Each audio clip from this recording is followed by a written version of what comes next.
That was JPMorgan Chase's CEO, Jamie Dimon, saying 2019, next year, is going to be a breakaway year for economic growth. So, gang, is he right? He is not right. Okay, first of all, he's got one of the best gauges that he uses. That's why JPMorgan stock is beating all the global banks anywhere.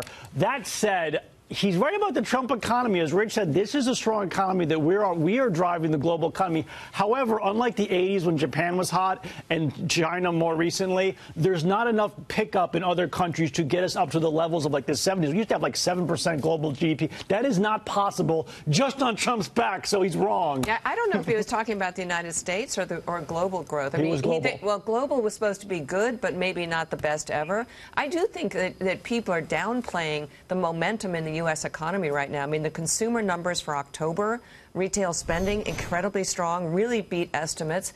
Gas prices are coming down, which suggests that whatever inflation is out there is not going to impact consumer spending probably for the next 6 months. I think there's a tremendous amount of momentum here, which will take us into 2019. And here's the thing. Jamie Dimon really has his finger on the pulse, not just the consumer, but the business community.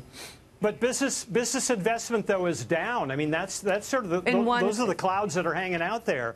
If you don't have business investment going forward, I don't know how you can project the kind of record growth that he's calling for. Far be it from me to disagree with Jamie Dimon. I think the headwinds are from the rest of the world's economy not doing well. Can't be good for the United States, which is sort of the inverse of the way Jonas put it. But I also agree with him. Although now is the time when the president could focus on things like trade and maybe even more deregulation than what he's done.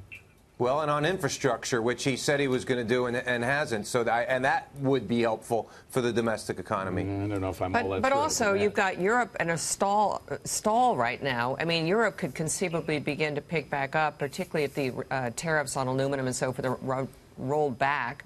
And China, again, we keep hearing how devastating these tariffs are, and yet when people start talking about maybe we get a resolution of some point, they don't seem to be any pickup in growth in their scenario. So those two things really don't coincide, it seems to me.